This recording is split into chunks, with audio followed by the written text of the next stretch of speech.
Welcome back, Bears fans, to another episode of the Chicago Audible. I'm Rosewell DeWitt, joined by my co-host Nicholas Moriano. The two of us, we're here to wrap up our 2021 State of the Franchise series as we'll discuss the current status of the Chicago Bears secondary. We'll sneak in some special teams here at the end of the show. Nick, we have free agency rapidly approaching, so that's why we're taking some time this Sunday morning to wrap things up with the state of the franchise. But I'm just curious, have you had a good weekend so far? Yeah, I had some friends come down from Wisconsin, and we kind of just hung out. Went to a place in Rosemont that we were pretty familiar with, Will, when we were at the Bears 100 event. But just going down there, I always get reminded of that awesome weekend that we had. But it's been a good weekend for me. How about yourself? Pretty good. As you know, I did finally snag a PS5 on what the Amazon dropped this week, which is real exciting. So the kid and I, we've dabbled into that a little bit, but the weather down here in Bloomington has been nice and warm. So I took yesterday to kind of do some yard work, grown up things, Nick, to kind of get things prepared here for spring and summer, which is exciting for me. But yeah, really good weekend and really excited to enjoy another day here after this podcast. And before we actually do dive into this discussion on the Bears defense yet again, I do want to share a quick message from our friends over at Manscaped, who, they're simply the best in men's below-the-waist grooming. Manscaped, they offer precision-engineered tools for your family jewels. They obsess over their technology developments to provide you the best tools for your grooming experience. Manscaped, they have been trusted over by 2 million men worldwide. They've created the best ball hair trimmer ever, the Lawnmower 3.0. That third-generation trimmer features cutting-edge ceramic blade to reduce those grooming accidents thanks to their advanced skin-safe technology. You can now feel confident shaving your boys. So I'm curious, what are you waiting for? Trim that junk. Your balls will thank you. Now listen up. As you know, our code has changed recently. You can get 20% off and free shipping with the code FANSIDED20 at manscaped.com. That's 20% off with free shipping at manscaped.com and use the code MANSIDED20. All right, Nick, I know we were talking before we went live. This one should be a little bit more condensed compared to the previous episode. I think we had a lot more to talk about there, just the three big units up front, that front seven. Secondary is a little bit of a thinner group, not from a talent perspective, maybe. We can debate that, but just there's less people to talk about here. But are you ready to jump in? And I think we'll begin with the Chicago Bears cornerbacks. Yeah, let's do it. Awesome. And I want to go ahead and begin by looking at the void at nickel corner. And now that the Bears do plan to release Buster Skrine this offseason, in his 2 seasons in Chicago, Skrine appeared in 28 games, 8 pass breakups, but he really failed to make a large impact. He didn't have any of those play-making moments, no interceptions in his time in Chicago. We mentioned that he's typically a weakness in his secondary, that opponents would just tend to pick on him. Skrine allowed over 70% of targets to turn into completions throughout his time in Chicago, as well as over 10 yards per reception. Skrine's 119.9 passer rating allowed last season was the 4th most of 25 corners that played at least 215 coverage snaps at the nickel position. So obviously some room for upgrade here in Chicago. And we also know, as we mentioned, Skrine, he's not going to return. And after going down with the concussion last year, it was the second-year man, Duke Shelley, who took over nickel duties. He was targeted on a little bit of a lower clip. He had 7.4 snaps per target compared to Buster's 5.4, which I think helped some on this defense. Duke Shelley did allow 10 catches on 13 targets as well. So, Nick, I'm curious, did Duke Shelley show enough where you would roll with him as a starter next season, or are you still looking to add more talent here? I think I know where I'm leaning, but I think it at least is worth bringing out the question. Yeah, I think with Duke Shelley, obviously coming in and having to start in that position, it's not an easy one to do, and he had already been on the team now, for a couple of years. But I would still think, Will, that the Bears are going to look at that position similar to like the center position on offense, that they have somebody, but I would want to bring somebody else to see if they can compete and, just maybe outperform a Duke Shelley in camp or whatever it may be, because there were some coverage breakdowns and we saw what kind of happened in the Green Bay game. Like, who to go to against Duke Shelley, but I think that's going to be the approach for the Bears, and it should be. Let's see if we can add a better player at that position, because it's so important nowadays in the NFL. But I would think he has it until the Bears bring in somebody else to kind of compete for that. Good. I'm glad you want the competition as well. I think that's the smartest way to go about this here. I would look at free agency. I don't think I would dabble into the draft yet again, just because if that rate was, how are you really going to, unless you use a super high pick on a nickel corner, which I don't expect them to do, how would you really expect that competition to be a true one? Duke Shelley would be entering year 3. I would say, Nick, from my vantage point, this will be the year. I would hope Duke Shelley can make that leap. He can come in, and even if the Bears do find a veteran to bring in for a competition, I want this draft pick to pan out. I want him to show that he's taken a year 3 leap in training camp throughout OTAs, and then he can find a way to earn this starting job. I think that's the best case scenario for this Bears defense moving forward. Of course, I think any team wants to make sure they develop their in-house talent. And if they can find a way to make sure Duke Shelley is one of those, and I believe they did draft him a couple years ago with this exact plan in mind, have Buster Screen be the stopgap and let Duke Shelley be the one to take over. Don't think you can put all your eggs in that basket yet.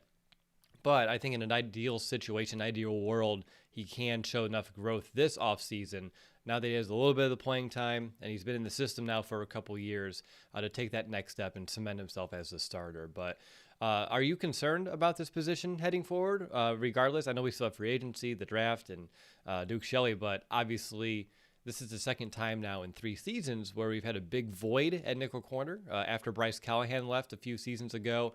And here we go again. Are you concerned, or is this a position that you feel confident that Ryan Pace and company can find the right guy to kind of fill in, whether it be in-house or out-of-house?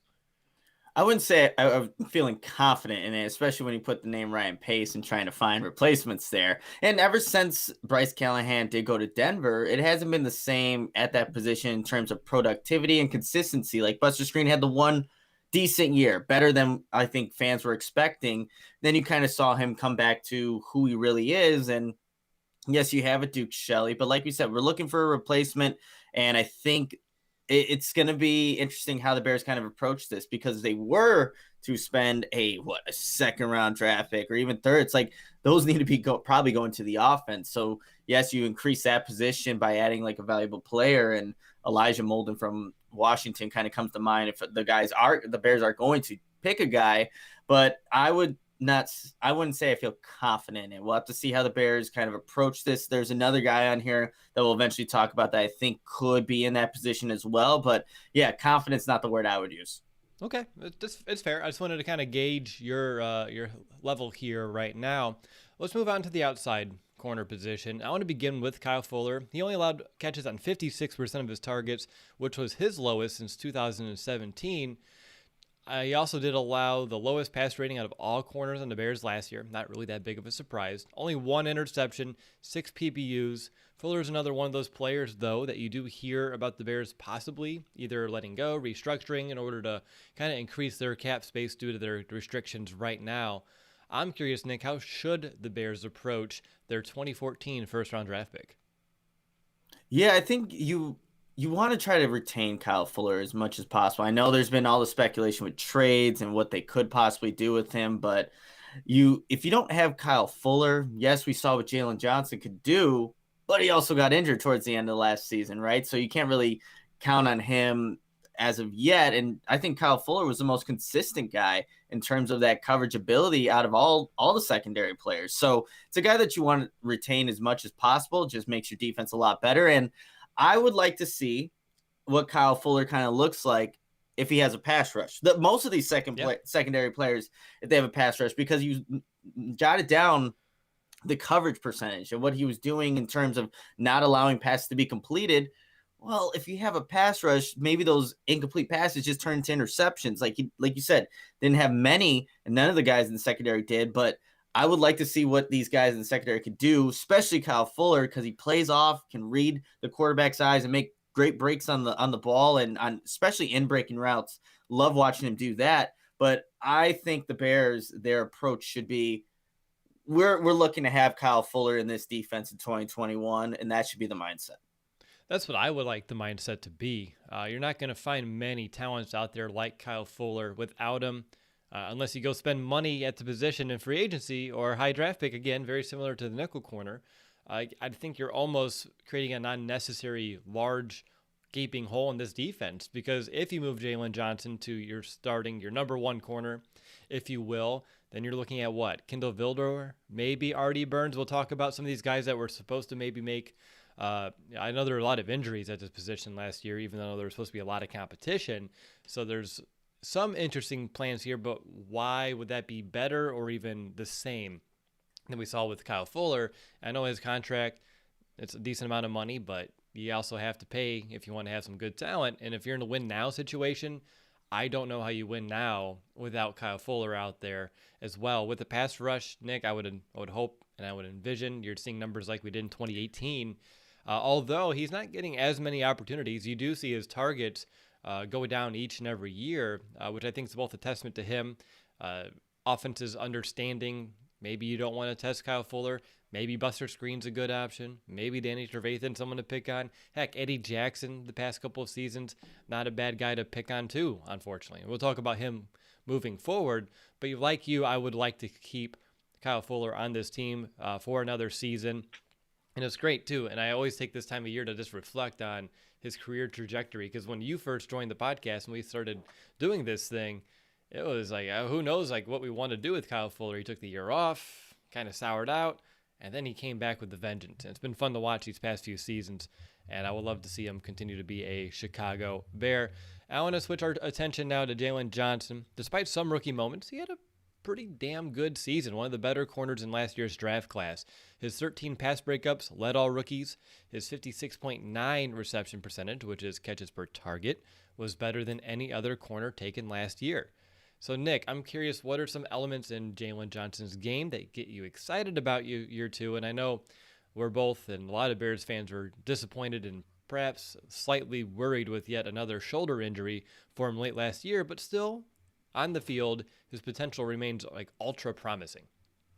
Yeah, absolutely. And actually, Will, so I'm in this scouting academy class, and one of the guys that I wanted to watch a lot of film on was Jalen Johnson. So I watched maybe 6 full games of his tape just from his rookie season. And you split it up into these 5 categories and how you kind of diagnose and break down these players. But overall, really impressed with Jalen Johnson, what he's able to do. One of the categories is mental processing. So in my little report here, I have, despite this being his rookie season, Johnson reacted quickly, trusted his eyes, and executed his assignment, did so with confidence. Competitive toughness, mental toughness wasn't a question, able to recover after making mistakes. But this is the one consistency that I saw throughout his entire 2020 season where I need to see Jalen Johnson kind of improve on. Effort on tackles was inconsistent throughout the entire season. We all can maybe think of the big hit against Green Bay where he lays out, I think it was Equanimeous St. Brown, just destroys him. But if you look throughout this season for Jalen Johnson, his effort in trying to tackle, lowering his head, kind of missing on tackles, that was throughout the entire season. And sometimes on double moves, I want to see him kind of be able to not get as grabby at the top of the route. You didn't see him get penalized all too often, but that's an area where I think he definitely can improve. But athletic ability displays the ability to turn and run with wide receivers, has good hands, feet to help him make plays on the ball, which obviously we saw throughout his rookie season. So a lot of the intangibles that you want out of a corner, and just in his rookie season, a limited training camp, all these things, and there was supposed to be competition there. Johnson shined, and he's going to be a really good, consistent player. Just needs to stay healthy, needs to get better on the tackling and those double moves. I think he'll be a really good player. And the Bears posted that number 33 post, like people wear 33. You have Charles Tillman. I think, Will, you put, what about Jeremy Langford? But that was funny to me. But really good player, really impressed. Yeah, I was like, wait a minute. There's one in between. Like, you need to have that one that kind of does it dirty, and then you can come back and clean it up. I like that assessment of Jalen. I think that's really sound. I believe throughout my notes here, tackling was a big note for everyone. We have Eddie Jackson coming up, and I'm sure that's a note for him.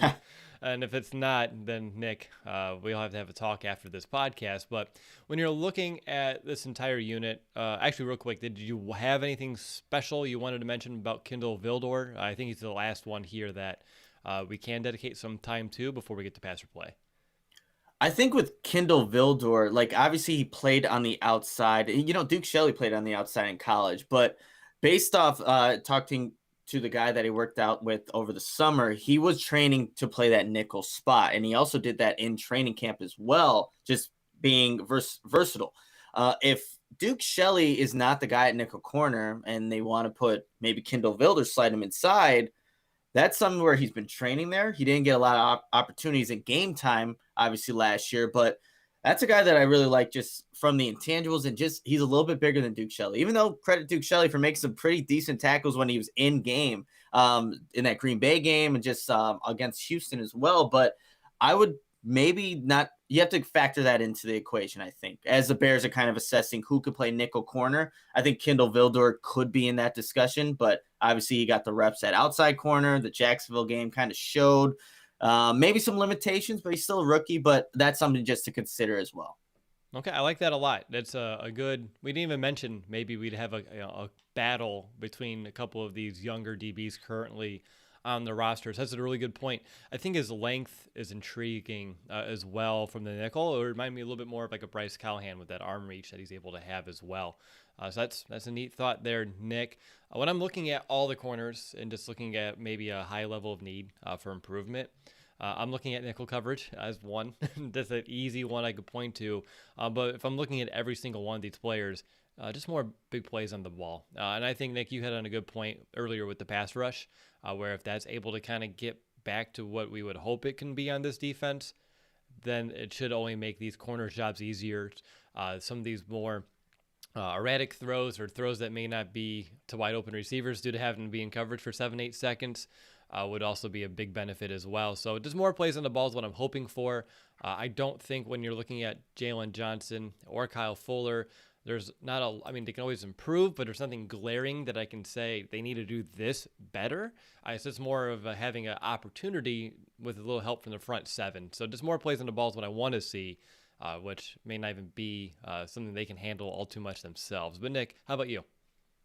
Yeah, I think it's just going to be discipline on those double moves. Just watching a couple of games from Kyle Fuller, when he had 7 penalties last season, 4 pass interference calls, and 2 of those I know were in one game just because a wide receiver will stop and go. And you kind of lose your discipline, want to grab, want to make sure that you're not giving up the touchdown, rather just, well, it could be a big chunk of yards on the penalty. But like I was saying with Jalen Johnson too, he's usually in position, but if a wide receiver is doing that second, post corner post or whatever it may be, that's technically a trip, one more move, but it's still where they kind of lose the discipline. They want to grab the wide receiver at the top of the route, draw that penalty flag. So that's just something for the outside guys, and obviously the inside guys as well, that you want to just have a little bit more discipline there. But hey, if you have a pass rush, I don't think those wide receivers are getting to that move and are, really stressing the back end of the defense as much.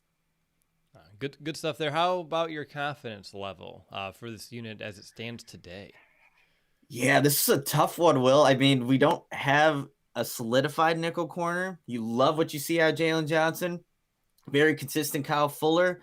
I gave this, and I don't know if this is too high, but I gave it a 7 for my confidence of what I'm kind of expecting out of this unit. Look, I said I don't know what they're going to do at nickel corner, but I really like the guys on the outside. I think Jalen Johnson is going to those passes defended should be interceptions now.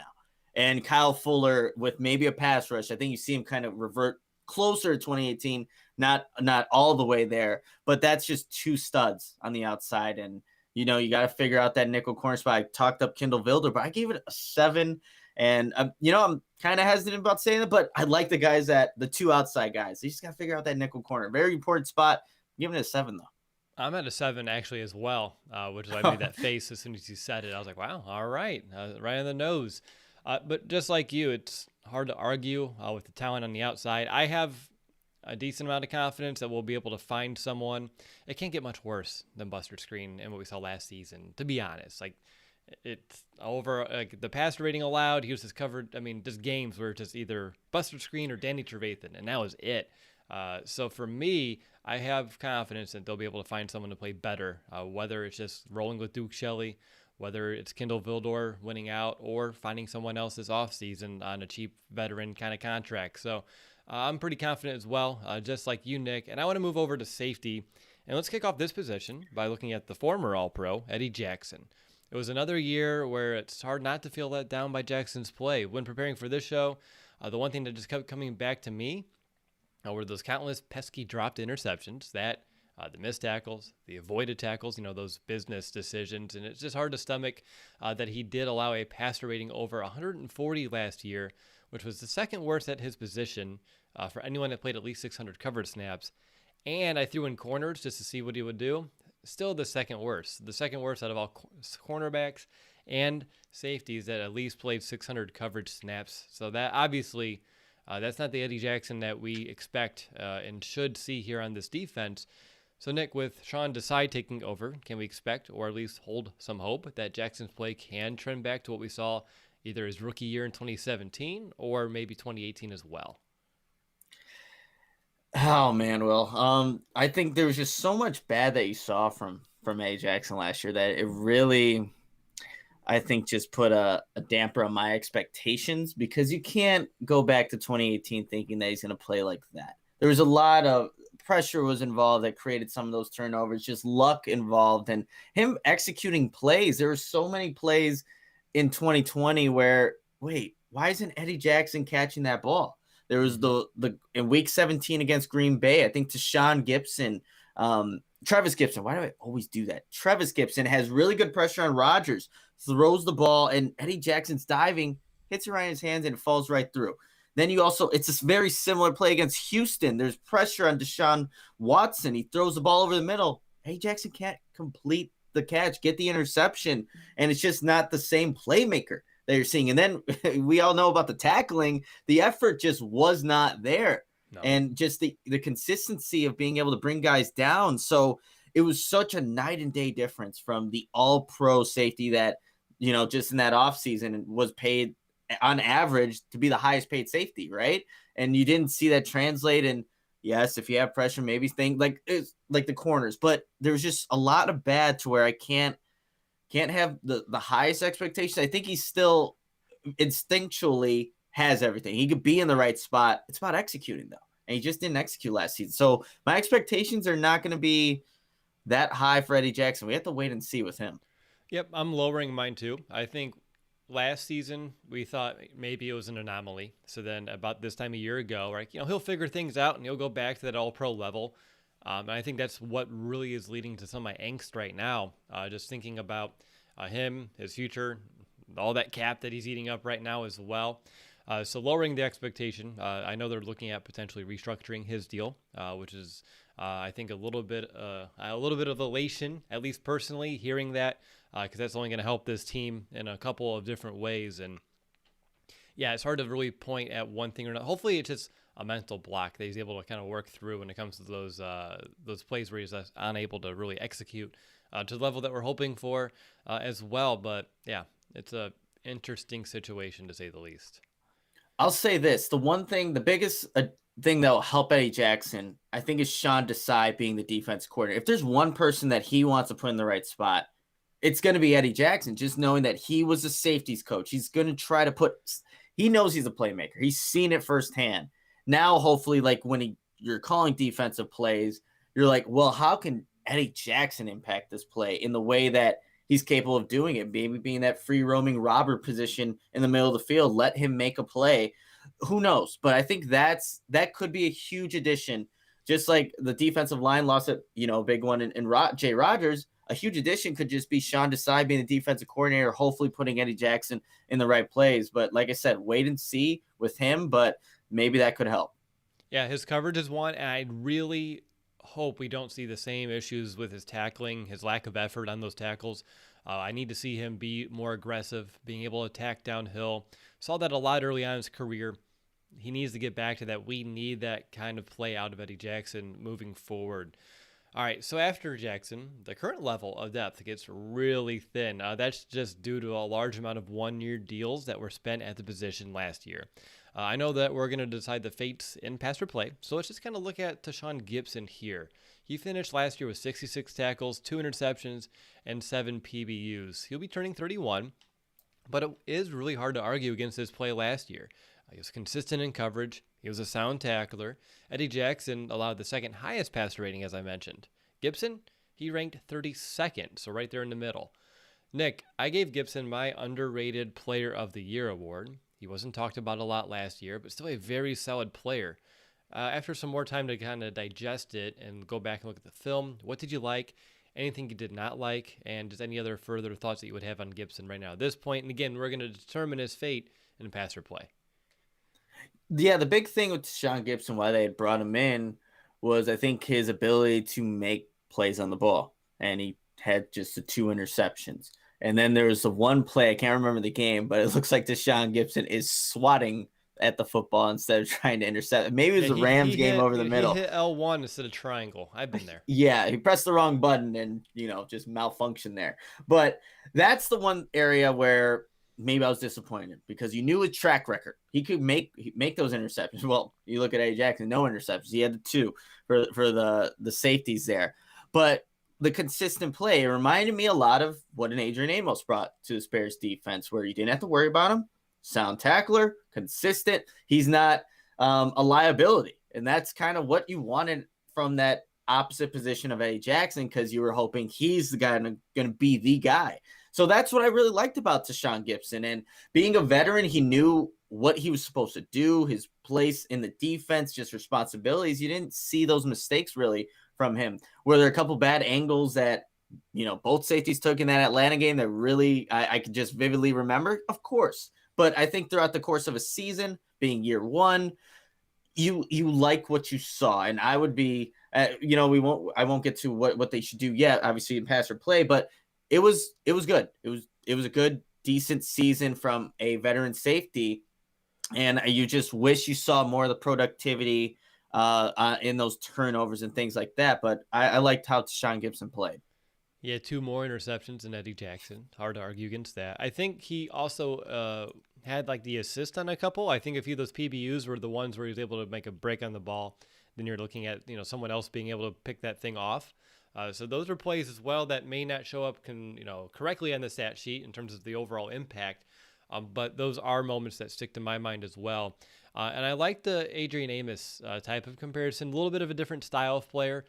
But in terms of the level of, as you mentioned, consistency, very identical. And it's just interesting because we went through countless post-game shows, and I wasn't going to go back and try to listen to every single one. That would take too much time.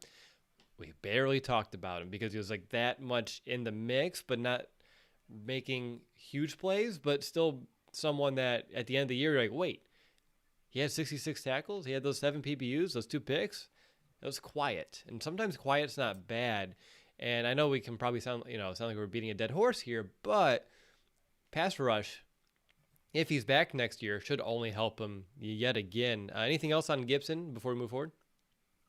No, I think again, I'm all for the Bears defense having that kind of consistency out of that opposite safety position, because you have so much resources and money allocated to Eddie Jackson that you don't need to go and spend more money to get more productivity out of anybody else or anything like that. You'll take that on the defense. Not everybody can be a superstar playmaker. And, Eddie Jackson wasn't even that last year. So I'm all for that level of consistency from that safety position. He wasn't great. He wasn't like a Pro Bowler, but I think he was above average to good. And I think that's, like you said, kind of what you are hoping for, unless they want to invest a draft pick at this position instead of going this free agency kind of Band-Aid approach that they've been doing with HaHa Clinton Dix and now to Sean Gibson.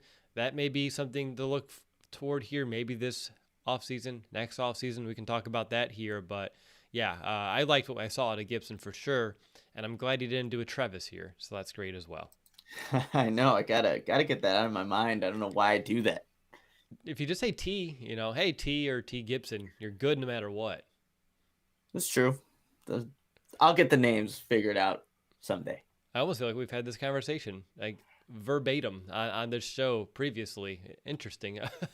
All right. Last week or earlier this week, I don't know, it's Sunday. It makes those weird. But with the defensive front 7, we kind of did hold off on some of the depth to discuss it more during pass or play. And I'm looking at like Dion Busch, Deandra Houston Carson, Sharik Mcmanus. I feel like Gibson, who's up as well. I feel like it's fair to maybe wait to talk about those players until pass or play again. How about you? I'm good with that. All right. So when you're looking at safeties, when I'm looking at a big area of need, angles to the ball, I think you hit on that one. It was on my list. more aggression, playing downhill, and finding ways to, like the corners, make more plays on the ball / takeaways. So those were just items or maybe a wish list for me looking into next season. But how about you? What are some areas of need that you want to highlight? Well, I think prior to the 2020 season starting, we did, like projections. I want to say like a bold prediction for me was that these two safeties would lead the league in turnovers and interceptions. I want to say something along those lines. I can't quite remember exactly what it was, just given their track records and, just a bunch of other things. But they need to be, whoever is maybe opposite of Ajax, and need to be productive. And I know you mentioned that, but that needs to be something that this Bears defense is capable of doing, can execute to make those kind of plays, because it is game changing. You can see how good of a unit this can be when they have that productivity from the safety position. One just very consistent and one just a stud. And I think Eddie Jackson still has a lot of those qualities, but man, it needs to happen, because obviously I had way too high of expectations. But we'll have to wait and see who actually is opposite of A. Jackson. If they can get to that level of play against Sean Desai, I think it's going to be huge. And what you can see from the safeties this next season. Maybe we see more of those safety. Like, we don't see a lot of the times where the Bears blitz in general, but there are a couple times in just 2018 you saw Eddie Jackson even come off the edge. Like, it's like things that are a little different, but maybe you see more of those creativity and when it comes to the safety position, but it just needs to be more just playmaking, kind of game-changing plays. I'm down for more wrinkles with your coverage and utilizing your players in different ways. I think that just makes your defense more dynamic, and it keeps an offense guessing. And anytime they have to second guess what you're doing, that hesitation, I think, is getting bigger and bigger in the NFL when it comes to trying to stop some of these very proficient offenses. But looking at this position in confidence, I'm at about a 5.5. When it comes to my overall level of confidence here. I don't want to rehash everything, but obviously Eddie Jackson hasn't been performing to the level that we expect. Don't know what that expectation should even be at this point. And then we are down a starter right now, as well as a lot of depth. I'm confident that there'll be a lot of players that either coming back or they'll be able to bring in that will keep it pretty much status quo for the most part. But still a little concerned about E. Jackson, what his future may look like this season. So that's kind of where I sit. How about you, Nick? Yeah, I gave them a 6. I think the biggest, I'm going to keep rehashing this, but Sean Desai, maybe it's just the thing that these safeties need right now to make the plays to get to being productive again. So I gave him a 6. So I have to figure out what they do in terms of that depth. And like I said, who's playing opposite of A. Jackson, starting opposite of A. Jackson, but I gave him a 6. I think they do have a bounce back. I think like a lot of these positions on defense, they have a resurgence for his 2021 season, I believe. It is interesting when you look at Jackson's kind of dip, and that was the Chuck Pagano era. So maybe a big part of the conversation, a big reason why Sean Desai was promoted instead of someone else coming in, was him and Nagy having some of those conversations, like how do we get the most out of our playmakers, Jackson obviously included. And Desai does have a strong plan or a strong belief that he can kind of get back to what things were like a couple of years ago, because he's been here through both those 10 years, Fangio, Pagano. So certainly I think he can help find whatever that special secret sauce or whatever that that extra motivation can be, or that right coverage for Eddie and just that mindset. I think a lot of it looked like mindset, at least from our vantage point. So I do think that it could be a sneaky, underrated element there, Nick. So I'm glad he hit it one more time. All right, final round of pass or play for the 2021 off season. Let's go ahead, and I'll begin with Michael Joseph. Michael Joseph, pass or play, and your face, I think, says it all. Yeah, it's just a guy that you don't quite remember that he's actually on the roster, practice squad, wherever he's at. But the Bears did like having a lot of that cornerback depth somewhere on the team, whether it's a practice squad or, having backups there. I'm still going to pass on Michael Joseph. I think maybe later on you'll see his name resurface on the Bears. Somehow they re-sign him to, the practice squad, wherever it may be, but I'm going to pass on Michael Joseph. I'm passing as well. I feel like he's been around for a few seasons now around that practice squad level, and he hasn't been able to take that jump. They've been drafting around him, and I think it doesn't make sense to keep bringing him back unless they think he is a really strong practice squad player. And I know they have their own value as well. So that would be it'd be a super cheap, veteran minimum deal. And at that rate, you're going to fill a lot of those kind of contracts anyway. So fine. But there's something about him that makes me want to bring him back. And like no hopes that he's going to become the starting nickel or anything like that. So for those reasons, I'll pass. Let's look at Artie Burns. Never even got to really see Artie Burns. Came in last year from the Steelers over the offseason. He was supposed to be a part of that big battle for the cornerback position as well. He got hurt. I know Trey Roberson. Yes, Roberson got hurt as well. But with Artie Burns, would you give him another shot? You know what? I wonder if the Bears are going to see like how a Barkevious Mingo played, being a former first-round draft pick in the system, was able to do some good things, and Artie Burns was starting at times in camp. And say what you want of like what that actually means, but he was there until he went down with that injury. I thought he would actually have a chance to maybe begin the season as a starter, and then the season-ending injury happens. But I'm going to say the Bears give us another shot. And I'll play him. It's got to obviously be really team friendly. You're a former first round draft pick, couldn't make it with the Steelers, and now you're an injury away. Like it can't be a very significant amount of money. And if the Bears initially thought this would be a competition with them, well, I'd kind of like to see what that looks like. Obviously, it's Jalen Johnson's job. That's solidified, no questions asked, but it might be interesting just for depth wise, and obviously Jalen Johnson having the injury last season, what you could do with a guy like that. So I'll play Artie Burns. I am too. Talk about cheap. Last year he signed a 1-year deal worth about $1 million. He doesn't have any leverage to bring that up. And so I feel like if the Bears liked him enough last year, and again, you don't hear about him. He was around the building. He was around the team still, just in not a face kind of capacity. We didn't really get to have any insight on how the type of person and player he was still in that locker room. If they like him and he's a good culture fit and they believe that he could still provide a lot of value at this position, fine. Bring him in for another 1 year, $1 million deal. See if he can find himself on this roster. I know Trey Roberson signed a 2-year deal, so he's going to get another shot, at least coming back to camp as well. That's another interesting situation to think through too.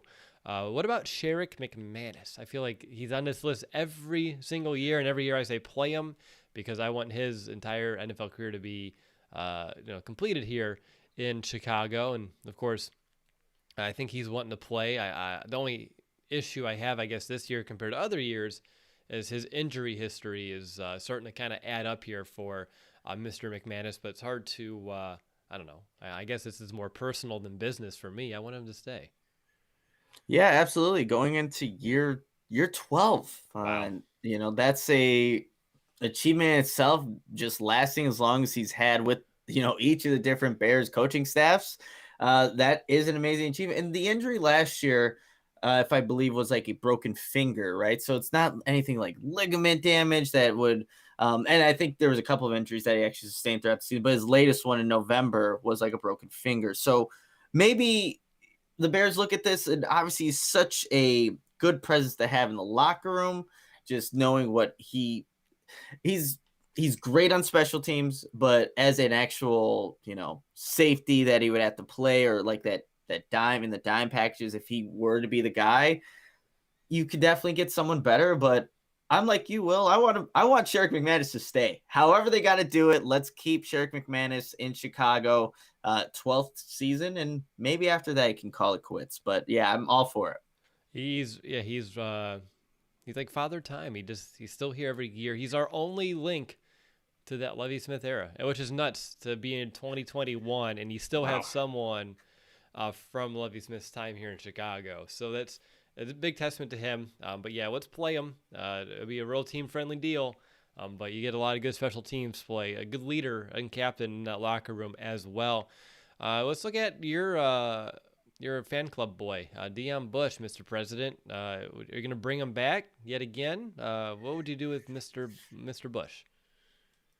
Oh, this is interesting because I think another guy on this list kind of surpassed him in terms of what Dion Busch's job was supposed to be as that dime coverage guy. When you take out Dan Trevathan, you bring in another DB. It was Dion Busch last season, or 2019, 2020, kind of went to DeAndre Houston Carson. So I wonder at this point, the Bears, Dion Busch hasn't gotten the opportunities really at the safety position, but hey, maybe that's just indicative on his play, not being able to take that. And that's why you bring in guys like Sean Gibson, Clinton Dix, and you're just not comfortable with Dion Busch. I thought they could have been, but man, am I going to say this?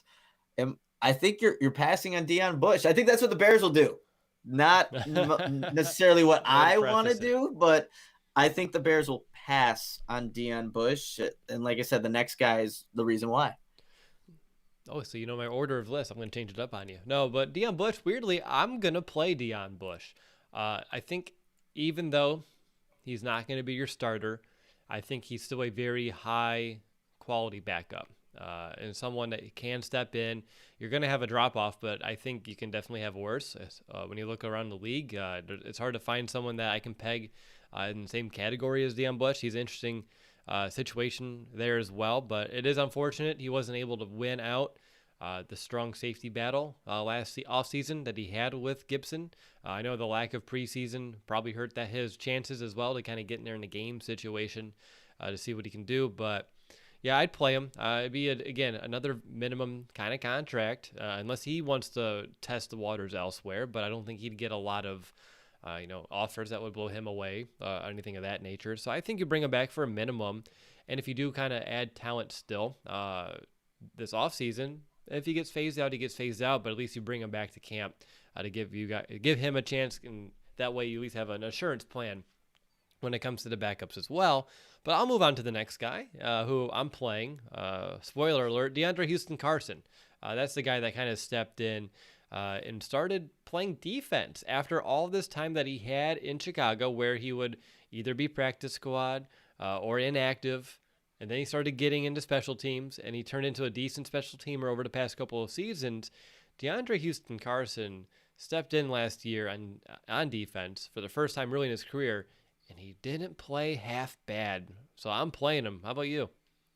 Yeah, he was like Mr. Fourth Quarter for a stretch of games. What was it, the end of the Tampa Bay game? Was it also Carolina where he gets the interception? It's like, okay, DeAndre Houston Carson, I see you out there making some plays with the limited opportunities that he gets. Like you said, when Danny Trevathan comes off in those obvious passing situations, when you want to have more DBs, DeAndre Houston Carson was the guy going in, and he was pretty productive at doing so.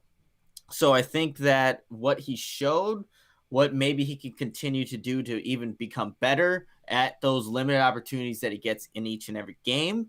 Like, yeah, you bring in a guy like that. That's a guy, like we said, just in the last pocket, there's not many guys that show progression that actually develop. DeAndre Houston Carson is actually one of them.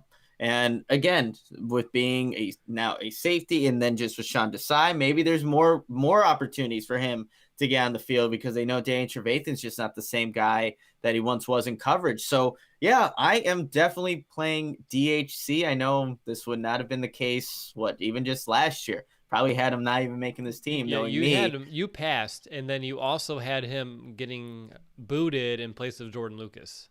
And then Lucas opted out with COVID. So, yeah, I remember. Don't worry. I remember how you felt. So, do we have Jordan Lucas on here, too? Or he's under contract still for the year? I think he's still under contract. I didn't see him on the free agency list in Spot Track. So, I believe he's still someone here, which I still don't even know what to even make of that, just because he was only a special teamer guy anyway in Kansas City.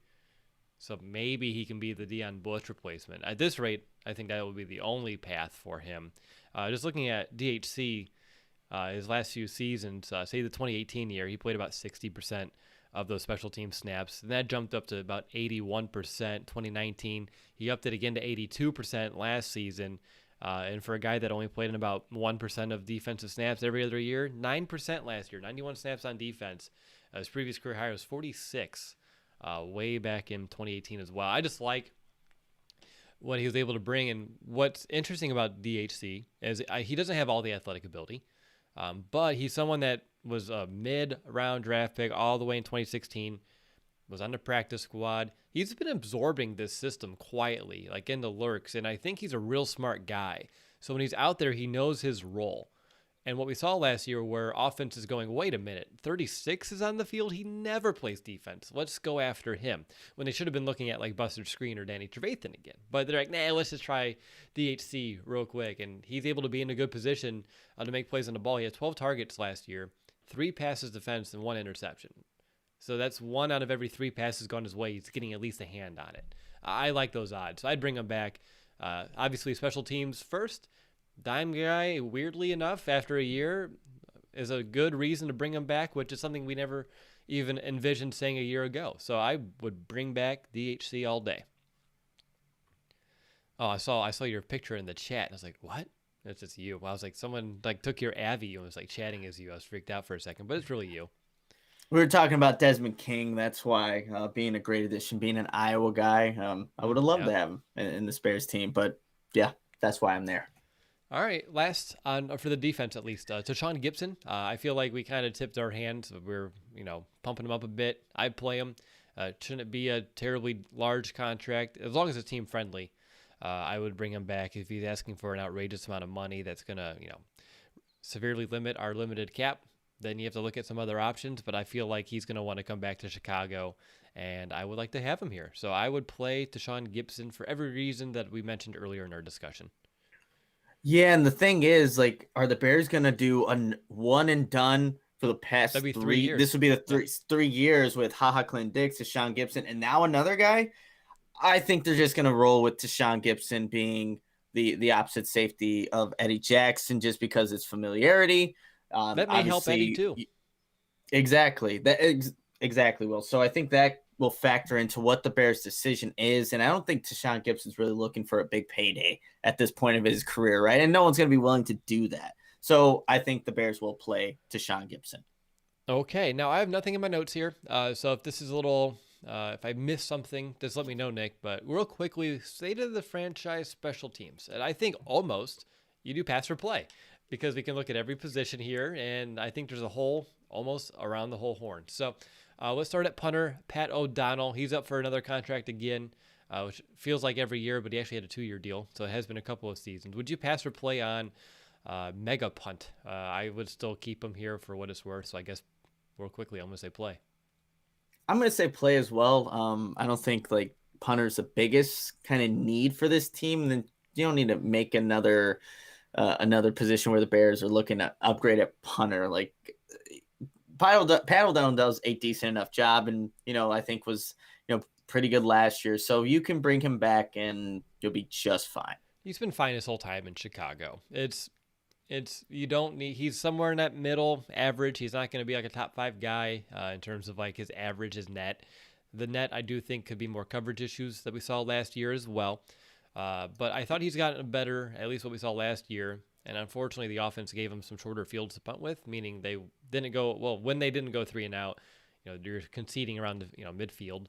But I thought he did a better job of ball placement and getting those balls down inside the 20 that we have seen in previous seasons. I know that's always been a weird gripe of mine, but just kind of recollecting on last season, I thought he did a better job of downing those balls inside the 20 to give those offenses longer fields instead of giving those touchbacks. So I think that's always a sneaky critical element of a punting game that, again, is punting. Not everyone's going to talk about it. This is not a punting podcast, but I would still play him as well.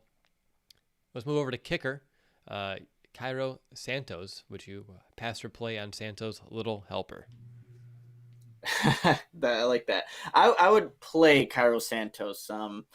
27 straight field goals, and also the one attempt that he got in the wild card game against the Saints. And I think that's a position where the Bears found somebody, unexpectedly found somebody, because we thought Eddie Pinero would be kind of that guy, but his injuries allowed Cairo Santos to get another opportunity to show that he is a good field goal kicker. He had a nice stretch in Kansas City. Injuries kind of stopped that from being anything more, but he really showed that he was arguably one of the most reliable players on the Bears last season. Offense, defense, especially Cairo Santos. Since week 3, the 50-yard attempt that he had on the first drive of the game against the Atlanta Falcons, ever since he missed that kick, he didn't miss a single field goal for the rest of the season. And that's what you want to have out of your kicker. You felt like I keep saying on this podcast many times, like I felt good about Cairo Santos every time he was going up to make a field goal attempt. The thing is, how much money are you going to be willing to allocate to the kicking position? There's a bunch of kickers in recent year or this past season, and then even last year that re-signed some deals. Like if you look at Jason Sanders from the Miami Dolphins, signed a 5-year, $22 million extension. Graham Gano from the Giants, 3-year, $14 million extension. I was talking to Brad Spielberger from PFF about like what he thinks. What does a extension kind of look like for a Cairo Santos? And he said possibly 4 years, $17 to $18 million. And again, it's an investment, but I think it's worth it just given what the Bears had gone through with the kicking position prior to Santos, and it just wasn't pretty. It's interesting because you never know if he found that, captured that magic just for last season, and how kicking goes, or players, as we know, things can change. I would play him. It's hard to say no to a guy that broke a bunch of franchise records last year for consecutive kicks made. It's really just hard to say, no, we'll find someone else when we know how hard that can be. So when you do have someone and they're proving it to you, I'd bring them back. They should, not that it would mean too much more, but if they do downsize, instead of paying 2 kickers for a season, they can always reallocate some money and pay 1. But although the price point for the 1 still may be a little bit higher, we've seen Ryan Pace in the past promote from within, or reward good play on some of those prove it kind of deals, and this could be another case of that. What about Eddie Pinero, though? He's up for a contract. If you're going to play 1, are you passing on the other, or are you going to bring back 2 kickers again?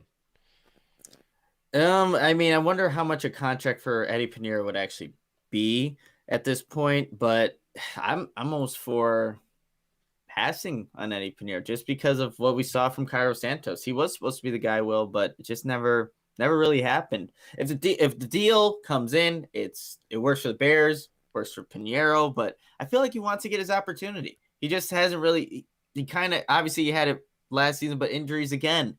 So I think that's what he's going to be looking for. So I'm going to pass on Eddie Pinero. I would. If you play 1 kicker, and kicking is a lot of confidence, I think the best vote of confidence is saying, sayonara to the other one on this roster and say, hey, you're the guy. You earned it. Let's go get it. I think that would be a big, not that he maybe needs a boost after what he was able to do last year for Santos, but I think that'd be a great way to show some appreciation and still a deeper level of confidence in your kicker. And for this franchise, I think that would mean a lot. So I would definitely pass on Pinero for those reasons, which is, again, to go back a year, like we're looking, I never would have thought that would have been a situation, bringing another guy, taking over, franchise setting records. And here you are, like, oh, that's the guy. Like, the world changes so fast. Anything else with special teams? I know we have kick returner, punt returner kind of left. I feel like we both played Patterson, if I remember correctly. So I feel like if we both played him for our running backs episode, it would just carry over here. And then for punt returner, I know that's a big need, and with Tariq Cohen coming off of ACL, would you want to bring him back? I don't know if that's even a discussion for this episode, but I do feel like having someone who does have punt return duties around, whether it be you draft someone who has that background or you explore around. I know there's a couple of other guys I think we passed on the wide receiver episode that would bring that element as well, but we were kind of hesitant to say play them at that moment. But any other final thoughts on, I guess, the return game as whole before we kind of close up the show? I think that the punt returner is going to be so intriguing to see who's even being back there, getting the opportunities to return punts, like in training camp. Is it going to be a Tariq Cohen with the injury they just had? Will Anthony Miller have more of a role there because he kind of took over, and hopefully you don't have like a Dwayne Harris or Carter back there to kind of even take the reps away from anybody else because there's no need. So that's a very intriguing one. You just got to just get an athlete back there, someone who can just run around and make things happen, and we'll see what you can get out of that. But I think now that I think more about it, Anthony Miller is just intriguing. Like if this is his final season with Chicago, let him see what he can do at all phases, because he's not really contributing at wide receiver. he had some pretty decent returns at punt returner later on in the year. He knew what to do with it, kind of go north and south as opposed to east and west on those punt returns and get some good returns. And I know there's always the chance for injury, on every single play that you're in the NFL, but maybe that's an option for the Bears. But yeah, it's going to be intriguing who the Bears even bring in, what they're kind of thinking for that position. Okay. Anything else for this show that you want to discuss today? That's all I have in my notes. No, we wrapped it up, Will, and just in time because free agency is about to start. We'll see on Tuesday what the Bears do with Robinson and the tag. So it's all coming up, Will, and we wrapped it up right before everything's about to get maybe crazy. Who knows? Maybe it's really quiet. I have no idea what it's going to be like. What would you guess? Would you guess crazy or quiet when it comes to the Bears and free agency? At least if you're going to be a big player, you're going to make moves quick. Yeah, you're going to make moves quick, but what's going to happen at the quarterback position, I think will dictate how the rest of everything kind of happens. But I think if anything, it's going to be pretty slow paced and the Bears are going to wait to see what kind of happens. And then maybe there's a huge splash, but I have a feeling it's going to be pretty quiet. Okay, we'll see how it all kind of shakes out. I'm excited for free agency. I'm excited. It's like when you get to the offseason in Madden. You're like, all right, here we go. I get a retool. And depending on what kind of player you are, do you have a cap space or not? We have a very limited cap here. So this will be, I'm intrigued and interested to see how Ryan Pace is going to navigate the waters. How is he going to be flexible? How is he going to create cap space? Is it going to be letting players go? Is it going to be more restructuring? And who will those players be? How's that going to impact the overall level of need across the whole entire team? Oh my God, Nick, level of need for defense. I forgot to put Let's go back too. So we got to go back. Level of need when you're looking at the entire defense. Crap. Nickel corner's one. Nickel corner would be one. You have to think that, well, if they don't bring back Deshaun, safety is another one. If you don't bring back Dion Busch, same situation with all those 1-year deals last year. So we're thin there, as we mentioned. So defensive line's big. So D line, safety, nickel corner. Outside linebacker. Yeah, outside linebacker would be another one. And then you need depth at it. Yeah, inside linebacker, you need some more guys there too because you can't trust either one of the starting linebackers actually have a full season because they haven't proved that they really can. So it would be nickel corner is number one though for you and me, or it's just a big hole. It's a starter that you don't have right now. And then safety for the same boat. Even though I bet you Gibson's the guy, it's still a need as it'll stand today. And then when you're just looking around the horn, I think it goes more to depth. So it depends on how you want to prioritize defensive line depth, outside linebacker depth, and inside linebacker depth. I would say nose tackle for me would be kind of up there because I was talking about yes, you get Eddie Goldman, but man, you take him out of the equation, then it's just John Jenkins. That's the only true nose that the Bears really have. So that's enough depth, but it goes back to depth, not Jenkins still needs to be signed too. Yeah, he'd be fun, but for a full-time starter, I don't know. And I mean, they don't play as much like that. You're usually going to take off maybe one of your nose tackles and have your two ends, but if you go into dime packages, but I would still like to see the Bears get somebody else there. A veteran, cheap deal, obviously something like that, but that's also a need for me. But I think then it has to go to the inside linebacker. I'm more concerned about inside linebacker depth than I am about outside linebacker depth, just because we saw what the two backup outside linebackers can do. You saw what Josh Woods can do. You also saw, and yes, he's back. And you didn't really see Joel Iyiegbuniwe, what he can do. So that's also a concern. But then after right now, you have Mac, Quinn, Vaughters, right? No, Vaughters. Yeah, Vaughters. So because Mingo's the guy. Yeah. So there's a lot of needs across the board, Nick. So I feel like it's going to be quiet, but there has to be some action here or else we're going to be in trouble. Yeah, and the Bears cannot look to invest any more big money into this defense because it's all there. All the money's to the defense right now. You have to get the offense to kind of get closer to where your defense is at. So it's going to be, I think, 1 year, prove it kind of deals, small, not big. Obviously, I don't think any big names. I'm not expecting any big names. No, I think that's why to be on this Bears defense. In the last two episodes, we were very play heavy with a lot of these smaller guys, just because they know the system, they know the scheme, they're good.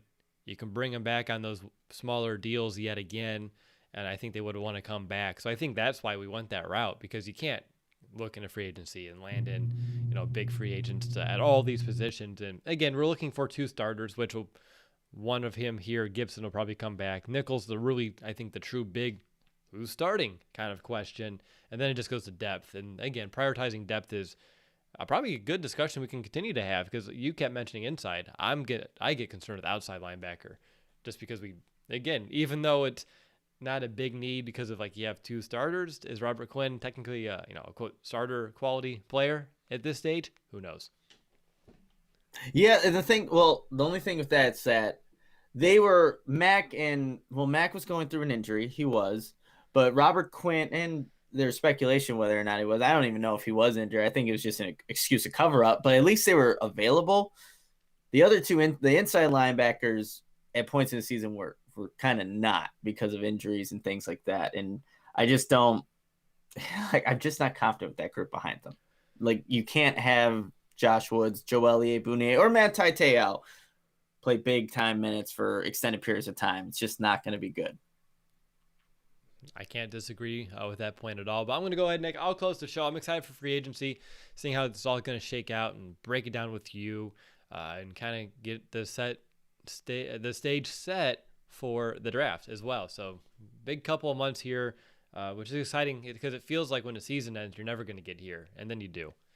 So I'm excited to kind of get on to this next milestone of our off season. I want to thank everyone who was able to watch this live here this Sunday morning. Of course, if you're listening to the podcast as well, a big thank you to each and every one of you around the entire globe. Up next, Nick, hold on. Well, I don't have it in front of me. Does free agency start the end of this week, or is it next week? I feel like it's next week, right? What's today? Today's the 7th. Today's March the 7th. I know. I'm going through, again, some life changes over here, so I'm a little frazzled, and my days are all screwy as well. March 17th. So we have 10 days. So we got to do a primer. It's 4 p.m. Eastern time on March 17th is when free agency will start. So got some time, but it's going to be here like that. So exactly. We have time to do a priming episode, which I love those, because that's when we can we did a lot of in-house looking, and now I can look around the NFL and see who could we bring in if we don't bring in this depth, and come up with a good plan, each of us, to kind of attack the free agency period. So that's exciting for me. That's what's going to be up next, unless any big breaking news happens before then. So we'll talk to you next time. But until then,